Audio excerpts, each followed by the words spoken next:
Mon fils vivait chez elle, Amine. Il a grandi chez elle, c'est elle qui l'a élevé en grosse partie après moi. Et en plus, c'était son préféré. C'est celui qu'elle aimait le plus. Et oui, je sais que tu les aimes tous, Amine. Je sais que tu les aimes. Mais non, elle a dit, tu vas pas te fâcher. Voilà,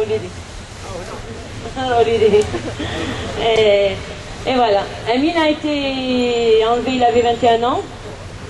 Et depuis, toutes les deux, on est sortis dans la rue et on a parcouru les rues d'Alger, d'Oran, de Constantine. On a sillonné l'Algérie pour retrouver mon fils. Et sur notre passage, on a rencontré ces mères qui, demain, comme nous, cherchaient leurs enfants. Et on a appris beaucoup de ces mères, bien qu'on soit algérienne et qu'on vivait, ma mère vivait en Algérie, moi en France, mais j'allais souvent en Algérie pour mes enfants. J'ai découvert cette réalité de ce pays, j'ai découvert l'humanisme algérien, j'ai découvert l'atrocité algérienne, j'ai découvert, je ne m'attendais pas, je pensais vraiment que l'Algérie avait pris son indépendance, mais non, j'ai connu terrorisme, j'ai connu islamisme, j'ai connu la répression aveugle de l'État, j'ai entendu des policiers me parler de torture, et c'était normal d'être torturé, bien sûr il faut les torturer pour qu'ils avouent, et puis j'ai entendu des choses abominables sur toute ma route, et puis finalement toutes les deux, on a décidé de créer une association qui d'abord a été créée en France, le collectif des familles de disparus en Algérie.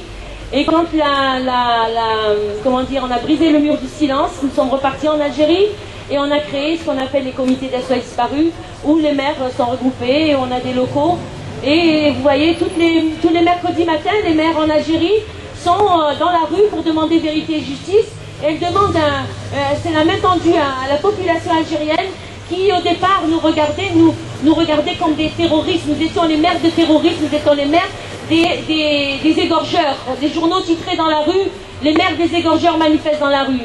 Et petit à petit, la population algérienne a changé son regard vis-à-vis de nous, vis-à-vis de ces mères, qu'il pleuve ou qu'il vente, ou quel que soit le temps qu'il fait, Ramadan ou l'Aïd ou la Weshken, elles sont là dans la rue à demander vérité et justice.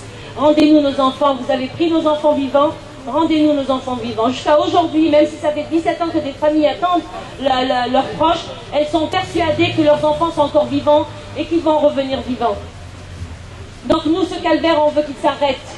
Nous, on veut vivre. On veut que nos enfants vivent libres. On veut, mon fils ne demandait rien à personne, les enfants ne demandaient rien à personne.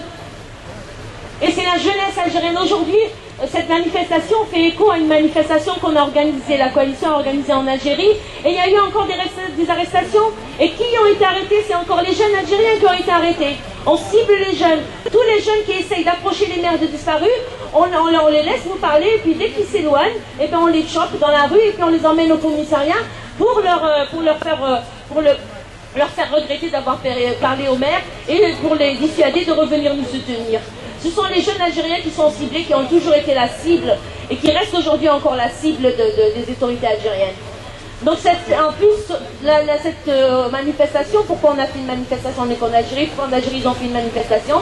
Parce que le 29 septembre, c'était le 6e anniversaire de la charte dite pour la paix et la réconciliation nationale, une charte qui prend de l'oubli, qui prend de l'impunité. Cette charte, dans le texte d'application de cette charte, son article 45, nous dit que nous n'avons plus le droit de déposer des plaintes à l'encontre des agents de l'État qui ont dignement servi la nation.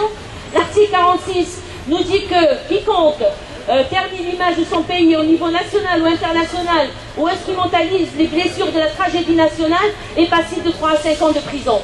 En plus, ces textes d'application de cette charte proposent une indemnisation, proposent de l'argent. Ils veulent que je vende mon fils. Mon fils n'est pas à vendre et je n'ai pas l'intention de le vendre. Mon fils, je l'ai porté dans mon ventre pendant 9 mois et je ne mangerai pas l'argent qu'on me donnera cet État.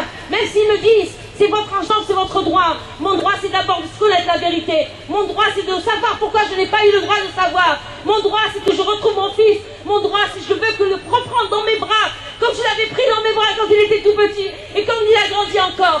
Je ne fais pas du coferme. Je n'ai pas mis des enfants au monde pour les vendre.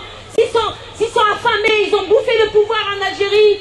S'ils ont bouffé le pouvoir, nous ne sommes pas des affamés. Ce n'est pas de l'argent qu'on veut, c'est de la vérité qu'on veut. C'est de l'indépendance qu'on veut, c'est un état de droit qu'on veut.